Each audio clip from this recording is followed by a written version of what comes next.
ठीक है sir, last class है डिसीजन मेकिंग की, निर्णय लेना कैसे, आप लोगों ने अभी तक तीन लेक्चर्स में हम लोगों ने स्टडी किया। हार्वर्ड साइमन के बारे में देखा हम लोगों ने, किस प्रकार से 6 प्रकार से आपकी डिसीजन मेकिंग होती है। ठीक है, डैनियल गोलमैन के बारे में हम लोगों ने पढ़ा कि इमोशनल कोशेंट होता है, आईक्यू होता है, ये सारी चीजें जिम्मेदार होती हैं आपकी डिसीजन मेकिंग प्रोसेस में।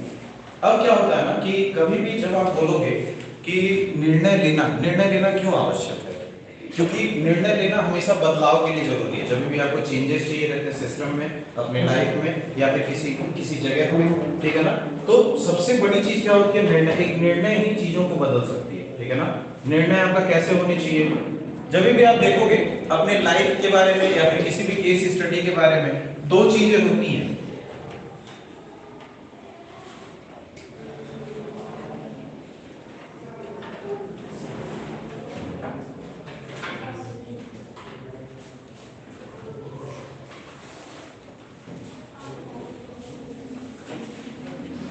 ठीक है, हम लोगों ने देखा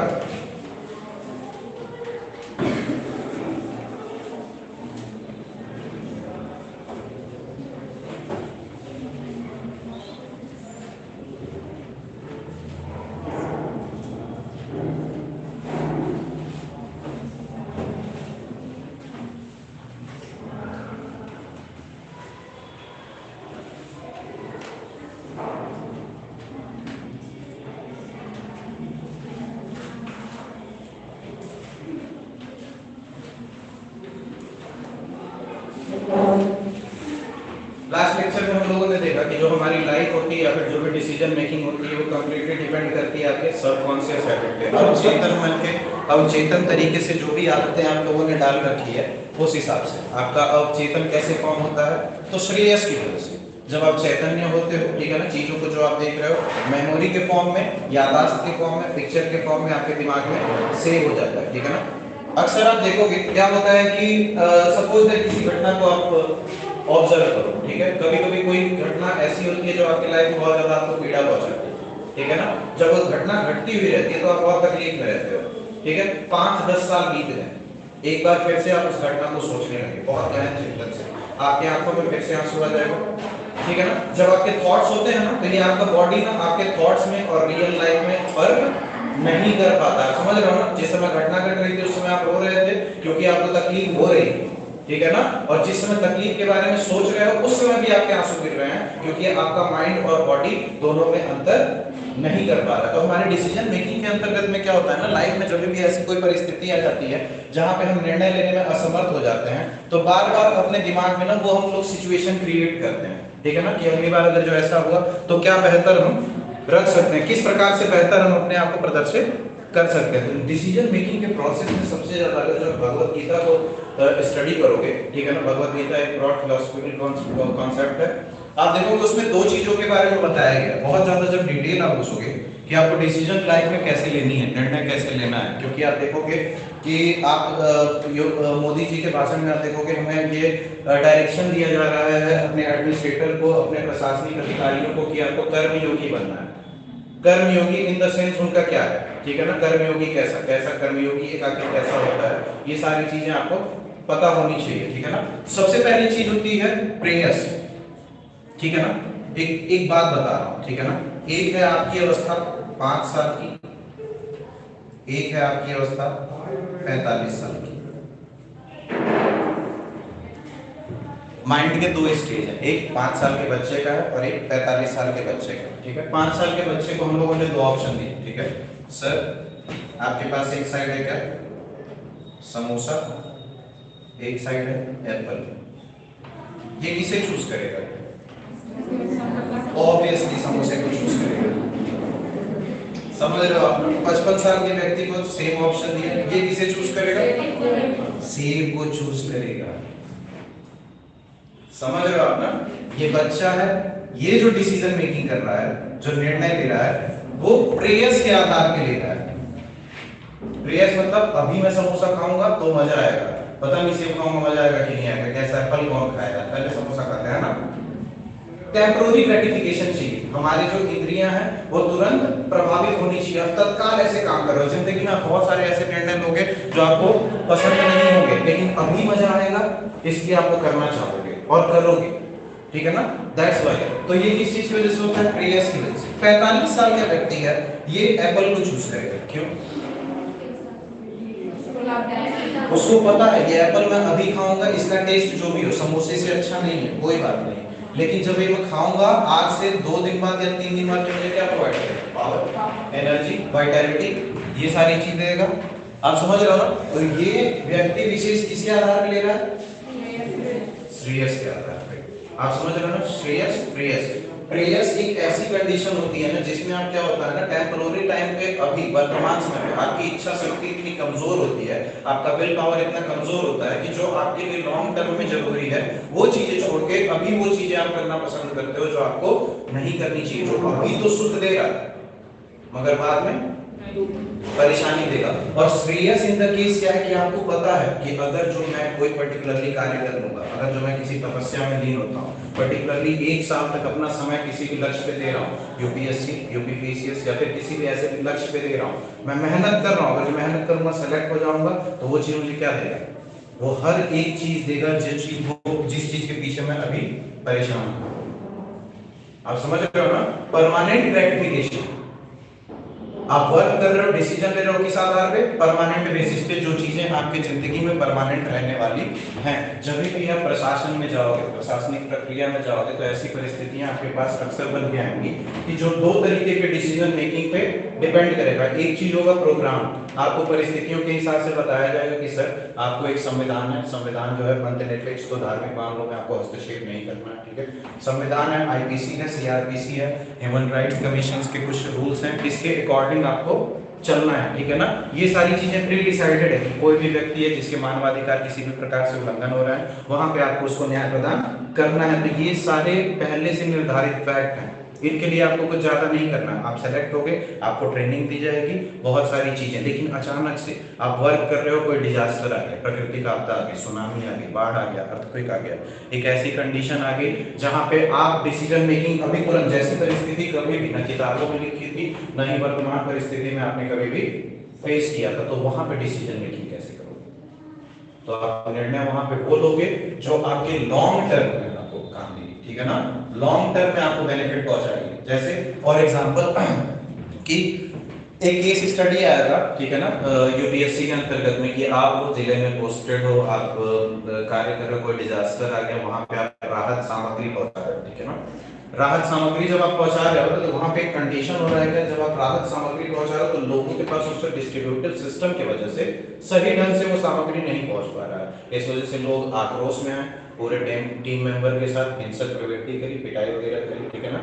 जिससे क्या हो रहा है, जो अनुदान उनके पास तक पहुंचना है वो पहुंचने में और ज्यादा अवरुद्ध हो रहा है। अब आप एक प्रशासनिक अधिकारी हो, आप इस संदर्भ में क्या करोगे? क्या तत्काल बेसिस पे प्रोक्योरमेंट जो भी एड है, वो जो अनुदान आप प्रदान कर रहे हो उसे रोक दोगे क्योंकि वो आपके स्टाफ के साथ मिसबिहेव कर रहे हैं, ठीक है ना? और क्यों दूसरी चीज कि आप उनको सारी की सारी प्रोक्योरमेंट प्रदान करते रहोगे इवन तो वो आपके अधिकारी और एक प्रशासनिक तंत्र होने के बाद भी आपसे बदतमीजी कर रहे हैं, या फिर किस हिसाब से आप डिसीजन मेकिंग करोगे, ठीक है ना? तो ऐसे कंडीशन में आप क्या करोगे? बेसिकली सबसे पहले अपने कर्तव्य को याद करोगे। अल्बर्ट साइमन बोलता है कि डिसीजन मेकिंग ऑब्जेक्टिव बेसिस पे होनी चाहिए, लक्ष्य आधारित होनी चाहिए। आपका लक्ष्य क्या है? सबसे पहले समस्या आई है, कोई विपदा आई है, प्राकृतिक आपदा, प्राकृतिक विपदा में हमेशा पब्लिक क्या होती है? प्रभावित होती है। आप कह रहे हो पब्लिक का नुकसान होता है, ठीक है ना? तो सबसे पहले हमें क्या करना, और क्योंकि पब्लिक का नुकसान होता है, समय से उन्हें अनुदान नहीं मिलता है या फिर सहायता नहीं मिलती है, तो उनके अंदर आक्रोश रहता है कि सरकार ये क्या कर रही है। तो सबसे पहले आपको उनको सिंपैथी की नजरों से देखना है, क्योंकि प्राकृतिक आपदा को डायरेक्टली कौन झेला है? वो है पब्लिक, ठीक है ना? जब आप प्रोक्योरमेंट प्रोवाइड कर रहे हो तो हो सकता है कि प्रोवाइड करते वक्त आपके टीम की भी कुछ गलती हो सकती है, उनको आप इंस्पेक्ट करोगे, जांचोगे, उसके बाद फिर क्या चीजें आप कर सकते हो? जैसे कि आप टेम्पररी बेसिस पे वर्क नहीं देखोगे। जैसे आपको पता है सबसे ज्यादा इंपॉर्टेंट आपके लिए कौन है? पब्लिक। आप किसको वहां पे सर्व करने के लिए आए हो? पब्लिक को। आप अपने टीम मेंबर के लिए एक मैनेजर हो लेकिन पब्लिक के लिए एक लीडर हो।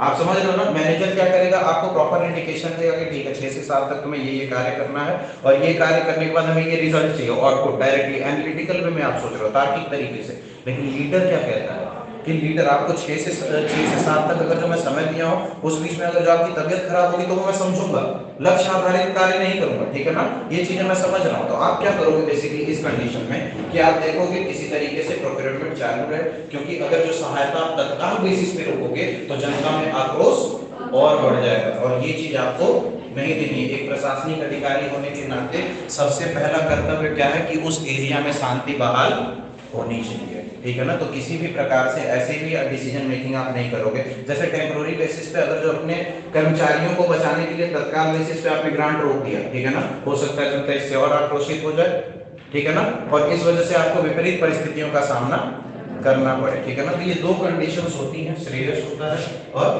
प्रेयस होता है। एक क्वेश्चन हम लोग देखते हैं केस स्टडी का, उसके बाद फिर मैं आपसे डिस्कस करता हूं आगे। क्वेश्चन नोट करिए। राजेश कुमार, राजेश कुमार एक वरिष्ठ लोक सेवक है।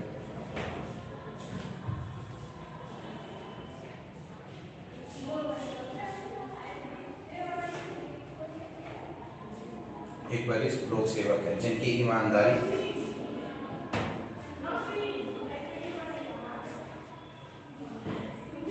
जिनकी ईमानदारी की प्रतिष्ठा है, की प्रतिष्ठा है। आजकल वित्त मंत्रालय के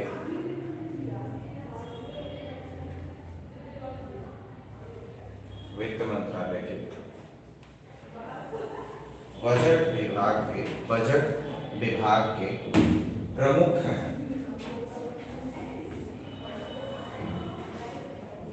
बजट विभाग के प्रमुख हैं। वर्तमान में उनका विभाग,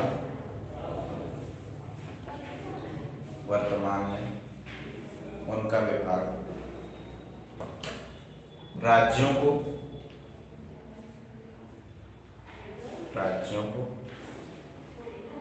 बजटीय सहायता की व्यवस्था करने में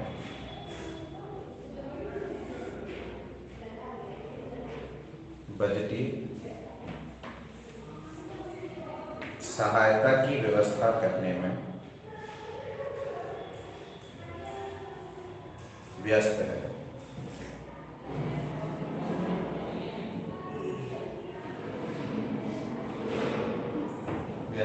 जिनमें से 4 राज्यों में इसी वित्त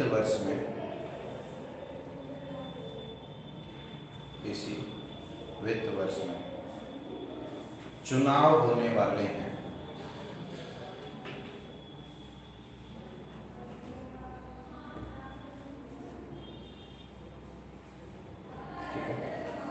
पैराग्राफ चेंज करिएगा आगे। इस वर्ष के बजट में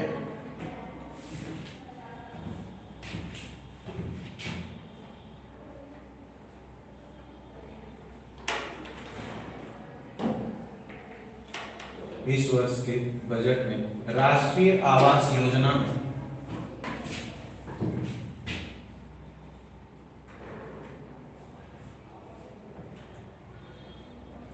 83,000 करोड़ 8300 करोड़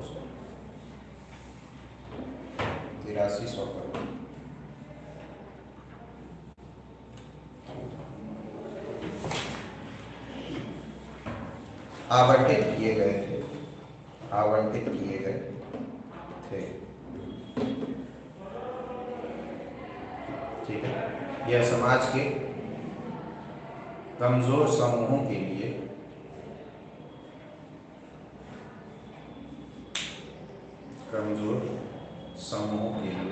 योजना है।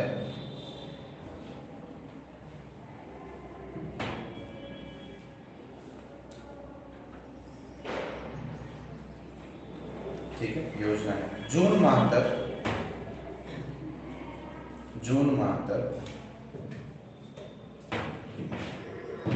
775 करोड़ 775 करोड़ NHS, ये NHS है, नेशनल हाउसिंग स्कीम, राष्ट्रीय आवास योजना, NHS हेतु लिए गए हैं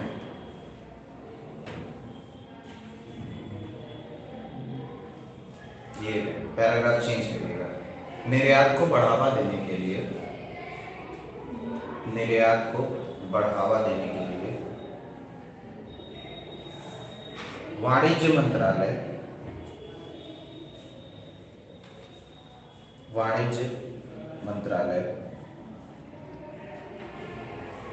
विशेष आर्थिक जोन, विशेष आर्थिक जोन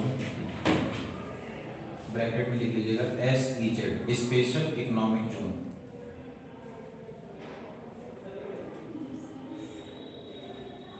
विशेष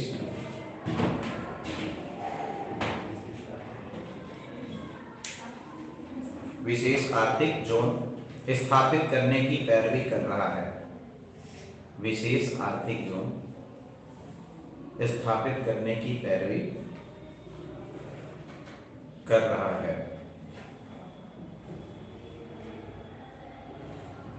केंद्र और राज्य के मध्य, केंद्र और राज्य के मध्य चर्चा के बाद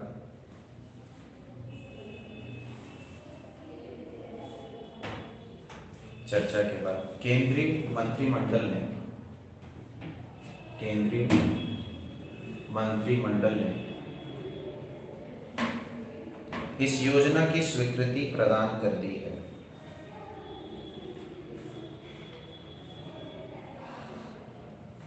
योजना की स्वीकृति प्रदान की कर दी है।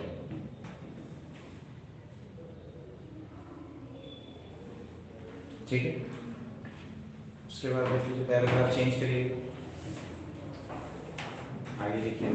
इन दो विकास योजनाओं को, इन दो विकास योजनाओं को समय से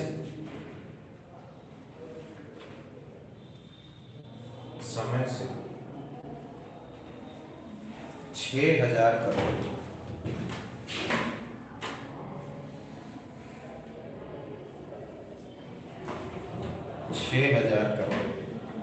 रुपए अतिरिक्त आवंटित करने के लिए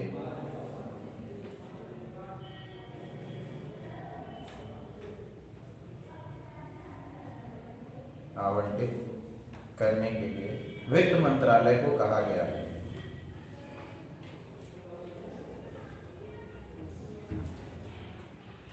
वित्त मंत्रालय को कहा गया है। यह निर्णय लिया गया है, यह निर्णय लिया गया है कि पूरी राशि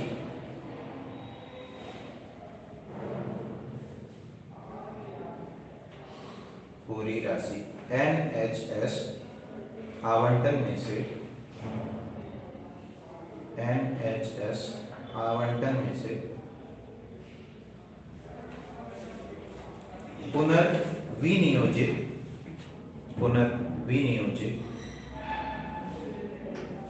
करने की संतुष्टि की जाए, करने की संतुष्टि की जाए। राजेश कुमार ने इस प्रसंग में, राजेश कुमार ने इस प्रसंग में अपने वरिष्ठ अधिकारियों के साथ विचार विमर्श किया।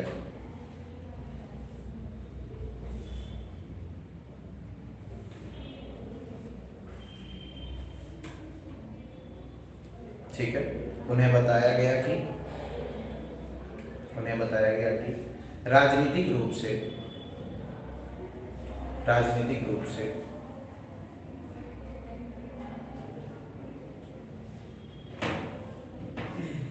इस संवेदनशील स्थिति पर तुरंत कार्रवाई होनी चाहिए।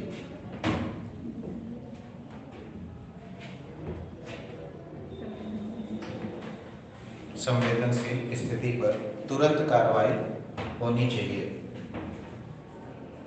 राजेश कुमार ने महसूस किया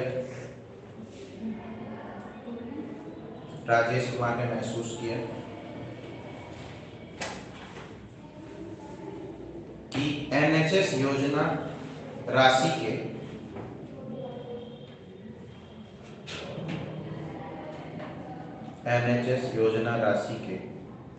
विपथन पर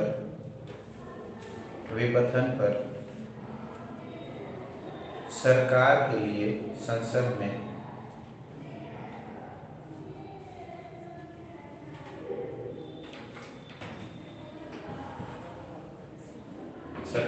संसद में कठिन प्रश्न खड़े हो सकते हैं। विपथन पर सरकार के लिए संसद में कठिन प्रश्न खड़े हो सकते हैं।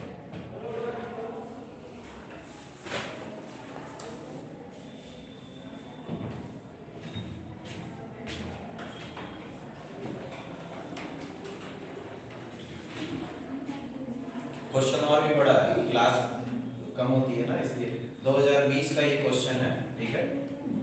यूपीएससी जीएस पेपर 4 2000, ठीक है। कंडीशन में हमारे पास देखिए सर, एक बार क्वेश्चन को जब आप पढ़ेंगे तो दो योजनाएं हैं, ठीक है ना। पहली योजना है क्या, नेशनल हाउसिंग स्कीम, ठीक है ना। एक ऐसी योजना है जो क्या करेगी सर, कि गरीबों को घर प्रदान करेगी, ठीक है ना। सरकार क्या है तो बजट में निकाल रही है नेशनल हाउसिंग स्कीम, इसके लिए आवंटन किए गए कुछ पैसा। दूसरी चीज क्या है, राज्य सरकार और केंद्र सरकार के मध्य में एक बात चल रही है क्या, एक स्पेशल इकोनॉमिक जोन को बनाना, ठीक है सर। अब समझ लेते हैं योजनाओं की रिक्वायरमेंट क्या है। पहली चीज ये गरीबों के कल्याण के लिए है, दूसरी चीज ये कल्याणकारी योजना है,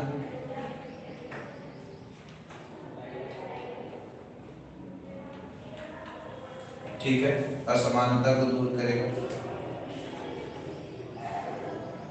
गवर्नमेंट की पॉलिसी है, ठीक है। तो मतलब संसद से होकर के गुजरी है, बजट में आवंटन हुआ है, इसका मतलब कि पहले इसके डिस्कशन किया गया है। ये मनी आवंटन करने के पहले संसद में सत्र बैठे होंगे, आवंटन हुआ होगा, मतलब कि ये जरूरी चीज है, तभी तो पैसे आवंटित किए गए हैं, ठीक है ना। नेशनल हाउसिंग स्कीम है, इस योजना के अंतर्गत में सरकार ये फैसला कर रही है कि जितने भी गरीब हैं उनको क्या मिलना चाहिए, घर मिलना चाहिए। जो भी ऐसे असमर्थ हैं उसके लिए कुछ पैसे आवंटित किया गया, ठीक है ना। उसी संदर्भ में क्या हुआ है ना, कि एक और परियोजना है जो कि राज्य और केंद्र सरकार के मध्य में है, वो क्या है, स्पेशल इकोनॉमिक जोन फॉर्म करने के लिए। ये क्या है, रणनीतिक रूप से आपके लिए जरूरी है,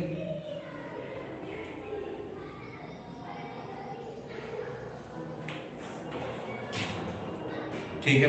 दूसरी चीज ये अगर वेलफेयर प्रोजेक्ट है तो ये डेवलपमेंटल प्रोजेक्ट है, विकासात्मक योजना है, ठीक है ना, ठीक है। स्पेशल इकोनॉमिक जोन आप फॉर्म करोगे तो ये विश्व मंच पे आपको बहुत सारी वरीयताएं प्रदान करेगी। जैसे कि गुजरात की गिफ्ट सिटी के बारे में मैंने आपसे डिस्कशन किया था, एक स्पेशल इकोनॉमिक जोन है इंडिया का, जहां से क्या मार्केट वगैरह कंट्रोल किए जाते हैं इंडिया के, जितने वहां पे टैक्स फ्री रीजन होती है, वहां पे आपको कर किसी भी प्रकार का वेल्थ टैक्स आपको नहीं देना पड़ेगा, कैपिटल गेन टैक्स आपको नहीं देना, विभिन्न प्रकार के आपको प्रत्यक्ष करों से मुक्ति मिलेगी। तो स्पेशल इकोनॉमिक जोन हमेशा आपकी अर्थव्यवस्था को बूस्ट करने का काम देता है, रोजगार के अवसर बढ़ेंगे, आप समझ रहे हो ना। तो और ज्यादा से ज्यादा इसका कल्याण होगा, ज्यादा से ज्यादा मार्केट वैल्यूएशन होगा, अंतरराष्ट्रीय मंच पे ये आपको एक अलग ख्याति प्रदान करेगा। तो आपके पास ये अरेंजमेंट आ गया, कहा ये जा रहा है ना कि बेसिकली आप क्या करो कि उसमें जो बजट का एलोकेशन किया गया था जो कि 8000 करोड़ का है, और कितने की आवश्यकता है 6000 करोड़ की, तो उसमें से जो बजट का एलोकेशन है आप इसमें कर दो। तो आप ऐसी परिस्थिति में क्या करोगे। और मैंने बताया आपको राजेश कुमार इस प्रसंग में अपने अधिकारियों के साथ विचार विमर्श किए हैं, ठीक है ना। उन्होंने बताया कि रणनीतिक रूप से संवेदनशील स्थिति पर तुरंत कार्रवाई कीजिए, मतलब कि यहाँ पे बजट का एलोकेशन करना इंपॉर्टेंट, आपको निर्णय लेना ही है। आप समझ रहे हो ना, आप इस परिस्थिति से निकल नहीं सकते हो, आपको कोई ना कोई निर्णय लेना पड़ेगा। उसके बाद फिर क्या, राजेश कुमार ने महसूस किया कि एनएचएस योजना यानी कि नेशनल हाउसिंग स्कीम की योजना राशि के वितरण पर सरकार के लिए संसद पर कठिन प्रश्न खड़े हो सकते हैं। मतलब कि गवर्नमेंट को जवाबदेही देनी पड़ेगी। सर आप तो गरीबों में घर बांट रहे थे, आपने उस बजट को कहाँ एलोकेट कर दिया, उधर कर दिया, तो इसके लिए संसद में जवाबदेही होगी गवर्नमेंट की, ठीक है ना। ये सारी चीज है। दूसरी चीज क्या है ना, इस प्रोजेक्ट के अंतर्गत में अगर जो इस प्रोजेक्ट में अगर जो आप नहीं ध्यान देते हो तो इंटरनेशनल लेवल पे आपकी गड़बड़ है। जैसे कि ग्वादर पोर्ट का एग्जांपल होते हैं, ठीक है ना, ईरान में एक ग्वादर पोर्ट है जिसकी एसेस किसको मिल रही थी, इंडिया को, लेकिन इंडिया ने वहां पे प्रॉपर इंप्लीमेंटेशन नहीं किया, प्रॉपर बजट का एलोकेशन। इंडिया ने बहुत बड़े बड़े वादे किए ईरान से कि सर हम रेलवे ट्रैक्स बिछा देंगे, उस पोर्ट का यूज करेंगे, पूरा मिडिल ईस्ट को हम कनेक्ट करने की कोशिश करेंगे, जितना सेंट्रल एशिया उसे कवरेज देने की कोशिश करेंगे, हमारा आपका एक्सपोर्ट इंपोर्ट एक अलग आयाम पे होगा। लेकिन ऐसा 3-4-5 सालों में ईरान को नहीं दिखा, किसी भी प्रकार से हमें ईरान की तरफ रुझान नहीं दिखा। ईरान ने क्या देखा कि परिस्थिति का भारत देख रहा है अपॉर्चुनिटी, ठीक है ना, लेकिन ईरान को उस हिसाब से मदद नहीं मिल रही इंटरनेशनल प्लेटफॉर्म पे इंडिया से कि वो इंडिया के साथ रिलायबल हो सके, तो वो चाइना को मौका देगा, ठीक है ना। कभी ग्वादर पोर्ट में चाइना की एंट्री हो गई, तो विश्व मंच पे ये कहीं ना कहीं इंडिया के लिए लैग बिहाइंड चीज है कि नहीं, इंडिया के लिए एक ऐसी चीज है जहां पे इंडिया को नुकसान हो रहा है। जिस चीज को, जिस कनेक्शन को वो बनाएगा वो अब चाइना इस्तेमाल करेगा, तो ऑब्वियसली बात है चाइनीज इकोनॉमी बूस्ट होगी। स्पेशल इकोनॉमिक जोन बनाना क्यों इंपॉर्टेंट है, ताकि आपका देश बेहतर तरीके से विश्व मंच पे जुड़ सके। और अगर जो आप किसी भी इंटरनेशनल ट्रीटी को या फिर इंटरनेशनल किए गए किसी भी समझौते को एक वास्तविक रूप नहीं दे रहे हो, तो ये आपके सॉफ्ट पावर को कहीं ना कहीं कम करेगा। तो आप समझ रहे हो ना, आपके लिए ये भी इंपॉर्टेंट है। बजट का एलोकेशन इसके लिए हुआ है, लेकिन इसको ट्रांसफर करना है कहां पे, यहां पे, ठीक है ना। एनएचएस भी एक इंपॉर्टेंट स्कीम है, क्योंकि ये देश के गरीबों से जुड़ा हुआ एक असमानता को दूर करेगा, गरीबों को छत प्रदान करेगा। लेकिन जब भी ऐसा होता है ना कि मैंने बताया प्रेयर्स, जब भी टेम्पोररी चीजों पे आप फोकस करोगे, ठीक है ना, तो वहां पे डिसीजंस आपके अभी तत्काल लेवल पे तो बहुत सही रहेगा, ठीक है ना। जब भी आप किसी कल्याणकारी योजना के ऊपर डायरेक्ट एलोकेशन करोगे तो अभी उसका कल्याण तो हो जाएगा, ठीक है। एक चीज और सर कि अगर जो आप मानो कि आप सारे लोग यूपीएससी की प्रिपरेशन कर रहे हो, मेहनत कर रहे हो, दिन रात पढ़ोगे तब जाके सिलेक्शन होगा, सबको मैं डायरेक्टली अगर कुछ सिलेक्शन दे दूंगा तो क्या आपको मजा आएगा? सबसे बेकार आईएएस ऑफिसर बनोगे, सबसे बेकार आईएएस ऑफिसर बनोगे तुमको। एक ऑफिसर आईएएस ऑफिसर जैन जो पढ़ लिख के मेरिट बेसिस पे गया है और एक ने तुमको ले जाके खड़ा कर दिया, कंप्लीट नहीं कर पाओगे, कभी नहीं कंप्लीट कर पाओगे। इसलिए मेरिट सिस्टम है। तुम चाहते हो कोई भी अधिकारी तुम्हारी सेवा करे, एक इग्नोरेंस ही कारण होता है सफरिंग का। तो ऐसे कंडीशन में क्या है ना, आपको क्या इस बेसिस पे डिसीजन लेना है। प्रेयर्स क्या है, अभी वर्तमान समय में क्या जरूरी है कि नेशनल हाउसिंग स्कीम को मिलनी चाहिए, लोगों को छत मिलना चाहिए, सारी चीजें आपको सब कुछ सही है, ठीक है ना, कल्याणकारी योजना है। लेकिन अगर जो हम यहाँ से कॉम्प्रोमाइज करते हैं, ये अगर जो 2 से 3 साल पोस्टपोन करते हैं और इसका बजट जो है यहाँ पे एलोकेट करते हैं, तो ये हमको पॉजिटिवली डेवलप करेगा। कैसे? क्योंकि ये डेवलपमेंटल प्रोजेक्ट है। सबसे पहले प्लस पॉइंट ये क्रेडिबिलिटी हमारी बढ़ाएगा वर्ल्ड प्लेटफॉर्म पे, जिससे बहुत सारे निवेश आएंगे आपके देश में, आपका सॉफ्ट पावर बढ़ेगा, वर्ल्ड प्लेटफॉर्म पे आपकी चीजें मानी जाएंगी। स्पेशल इकोनॉमिक जोन बनाने की वजह से बहुत सारे लोगों को रोजगार प्रदान होगा, डायरेक्टली बेनिफिट है। अगर जो ये गरीबी निवारण कर रहा है तो ये भी तो गरीबी निवारण कर रहा है।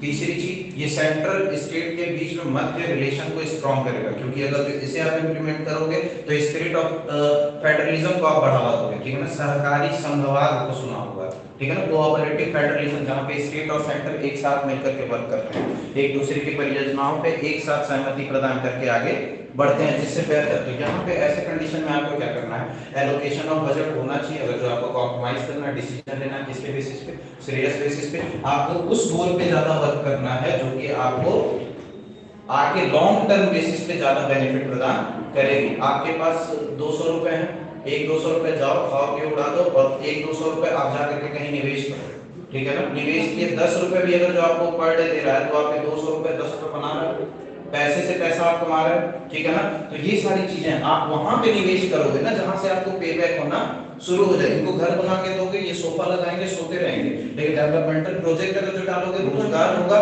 नया ह्यूमन कैपिटल फॉर्म होगा, मानव संसाधन फॉर्म होगा, ठीक है ना। तो आपको ब्रॉड लेवल पे चीजें सोचनी है, छोटी नहीं सोचनी है, ठीक है ना।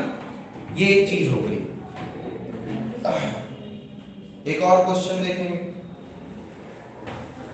Bharat missile limited BML। इसके अगला question, Bharat missile limited,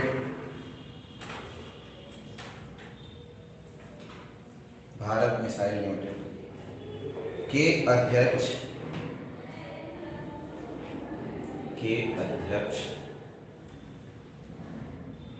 TV पर एक कार्यक्रम देख रहे थे। टीवी पर एक कार्यक्रम देख रहे थे जिसमें प्रधानमंत्री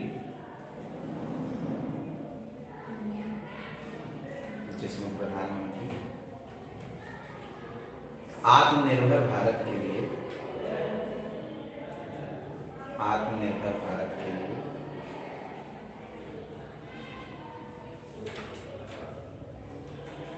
विकास की आवश्यकता पर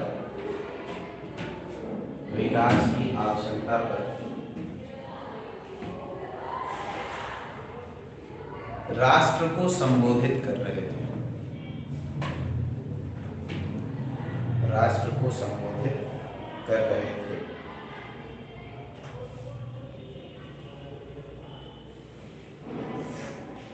पूर्णविराम, आगे लिखिएगा। अवचेतन रूप में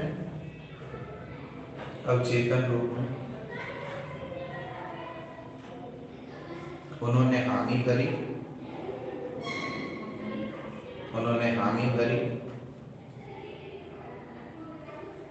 और मन ही मन मुस्कुराते हुए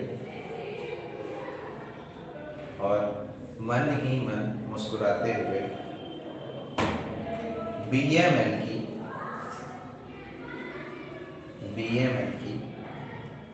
विगत 2 दशकों, बीएमएल भारत मिसाइल लिमिटेड, ठीक है, शॉर्ट में लिख दीजिए, ज़्यादा समय नहीं जाएगा। बीएमएल की विगत 2 दशकों की यात्रा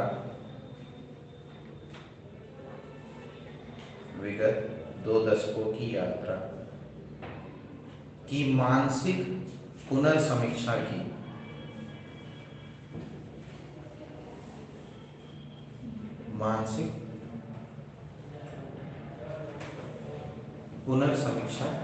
की। पूर्ण विराम दीजिएगा। प्रथम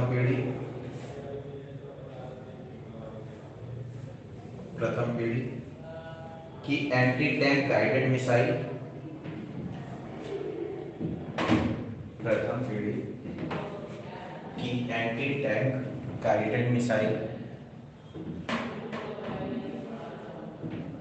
के उत्पादन में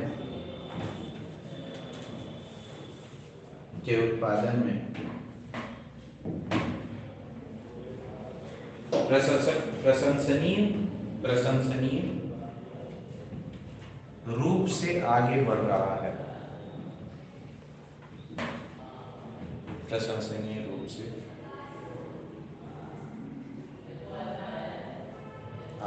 है।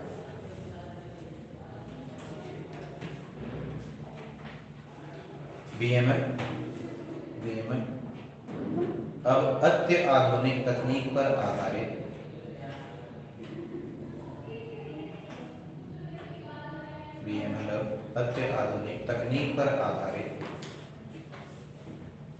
ATGM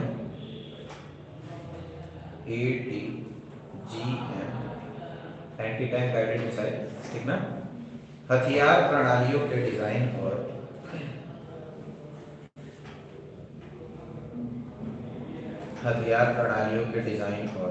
उनका उत्पादन कर रहा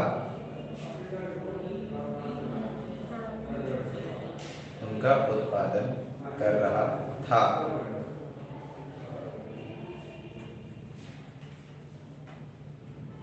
ठीक है ना, जो कि विश्व के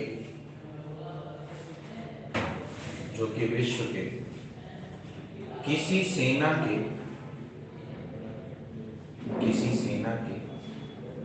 ईर्ष्या का कारण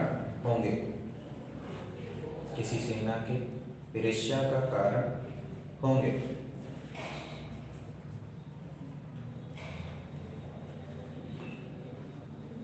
ठीक है, पूर्ण विराम दीजिएगा। आह भरते हुए उन्होंने भरते हुए उन्होंने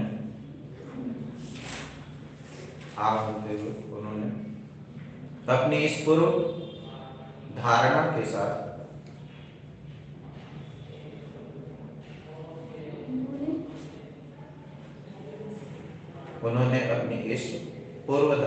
साथ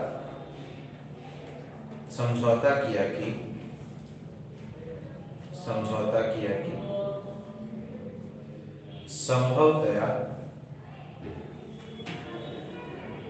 संभवतया सरकार सैनिक हथियारों के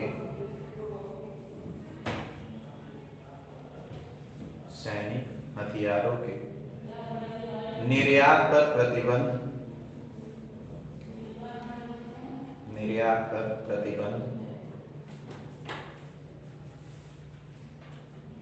की यथास्थिति को नहीं बदलेगी।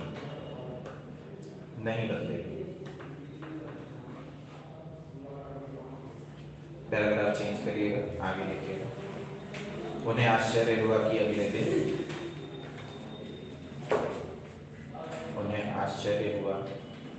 अगले दिन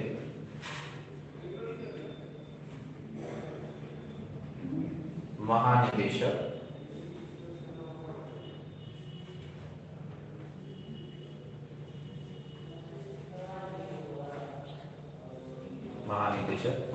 रक्षा मंत्रालय से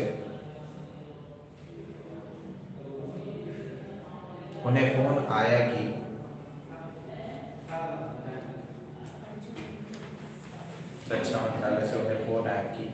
ATGM के उत्पादन में वृद्धि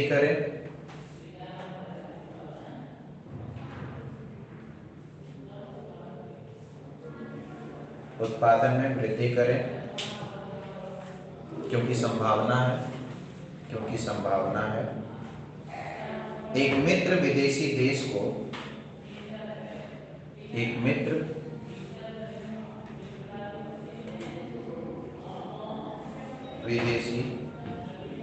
को उनका निर्यात कर दिया जाए।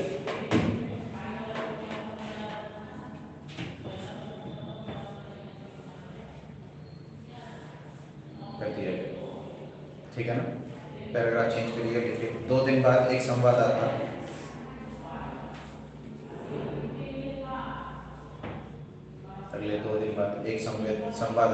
सम्मेलन में रक्षा मंत्री ने कहा कि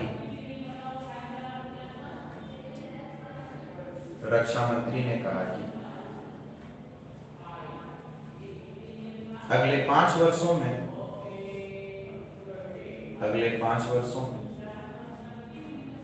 वर्तमान हथियार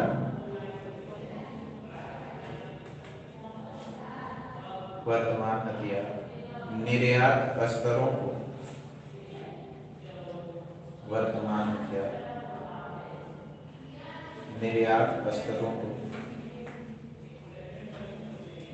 दो गुना करने का ध्येय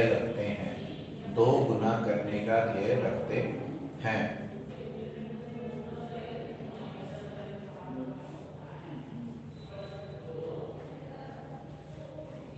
ठीक है, ये क्वेश्चन है। इसमें 2 ऑप्शन आपको दिए जाएंगे। पहला है क्या, हथियार निर्यातक के रूप में भारत जैसे उत्तरदायी देश के हथियार व्यापार में नीतिपरक मुद्दे क्या है। ठीक है ना, कि भारत के नीतिपरक मुद्दे अब तक क्या है, क्वेश्चंस क्या है। ये तो इंफॉर्मेशन है, ये जो मैंने आपको दी वो इंफॉर्मेशन है। इसमें पहला लिखिए, हथियार निर्यातक के रूप में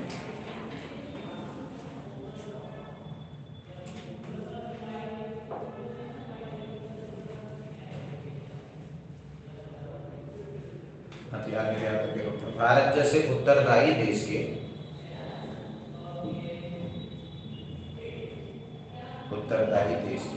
हथियार व्यापक में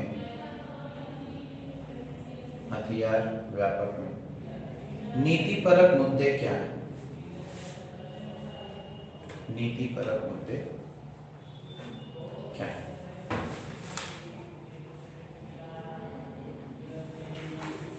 ठीक है, ऐसे कंडीशंस में मैंने आपको बताया जब भी ऐसे केस स्टडी के प्रॉब्लम्स होंगे जहाँ पे कोई परिस्थिति आपको दी जाएगी, आपको निर्णय लेना है। सबसे पहला कार्य आपको क्या करना है? आइडेंटिफाई द प्रॉब्लम, समस्या को आप खोजेंगे, ठीक है ना। समस्या को कैसे खोजेंगे?